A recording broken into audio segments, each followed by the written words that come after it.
প্রথম ছবিতে দর্শকের এতই চমৎকার সাড়া, এটা কি আসলে যখন মুক্তি পাবে, মানে ছবি মুক্তির কিছুদিন আগেও মনে হচ্ছিল যে এরকম ঘটনা ঘটে যাবে?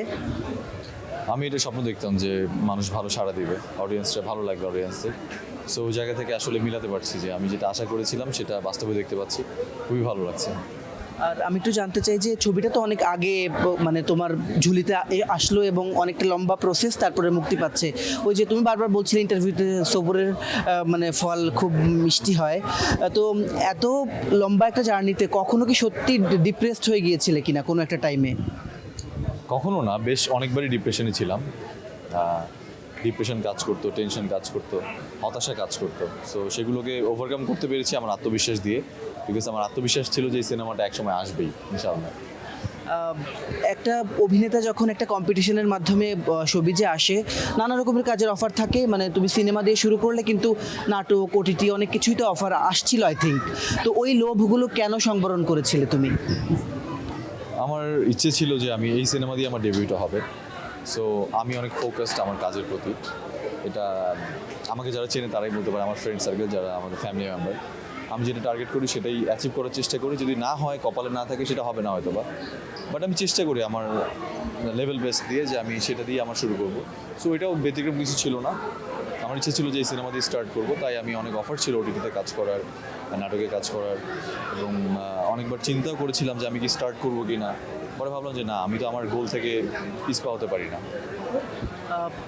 মাসুদ রানা করার পরবর্তীতে অন্য কোনো মানে পূর্ণদৈর্ঘ্য সিনেমার অফারও কি ছিল? হ্যাঁ, বেশ কিছু সিনেমার অফার ছিল। আমি তাদেরকে নাও করতে পারিনি। আমি তাদেরকে বলেছি আসলে বেসিক্যালি আমার এই সিনেমার সাথে চুক্তিবদ্ধ, আমি এই সিনেমা রিলিজের পরে আমি কাজ করতে পারবো, এর আগে পারবো না।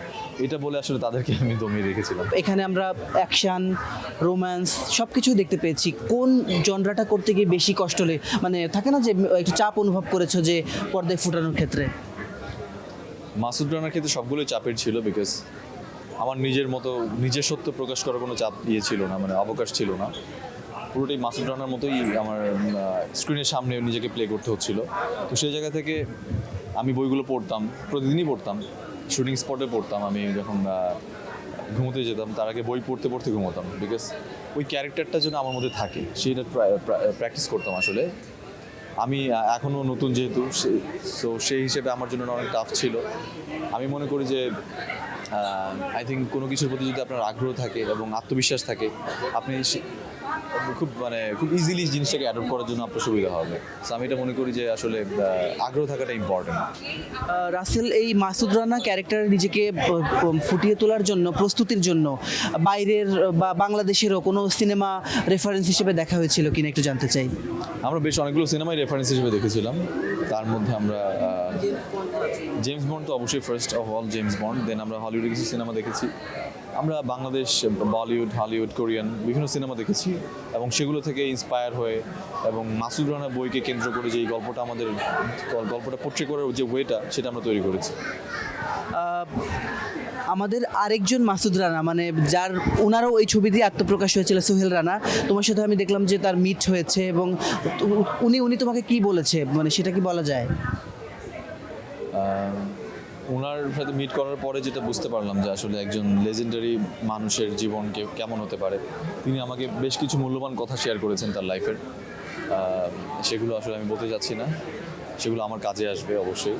এবং আমি স্পেশালি যেটা বলতে চাই, তার একটা কথা ছিল যে তুমি জাস্ট দর্শকের জনপ্রিয়তা পাওয়ার জন্য কাজ করে যাও, তোমার আর কিচ্ছু করতে হবে না। অডিয়েন্স যদি তোমাকে ভালোবাসে, এটাই তোমার জন্য, আই থিঙ্ক আর্টিস্ট হিসেবে এটাই তোমার পাওয়া উচিত এবং এটাই তোমার ভবিষ্যতে কাজে আসবে আর কি। আর শেষ প্রশ্ন করি, এবার ঈদে তো অনেকগুলো ছবি এসেছে, নিজের ছবি তো সবাই অনেকবার দেখা হচ্ছে অডিয়েন্সের সাথে, কিন্তু এর বাইরে যদি দর্শক হিসেবে বলি, রাসেল কোন ছবিগুলো দেখতে চায়, মানে যদি লিস্ট করতে বলি, প্রায়োরিটি লিস্ট? আমি সবগুলো সিনেমাই দেখতে চাই। বেসিক্যালি আমি আমার লাইফ টাইমে আমি যতদিন থেকে বুঝতে শিখেছি সিনেমার ব্যাপারে, আমি সব সিনেমাই দেখতাম এবং স্টিল নাও দেখি, গত ঈদেও দেখেছি।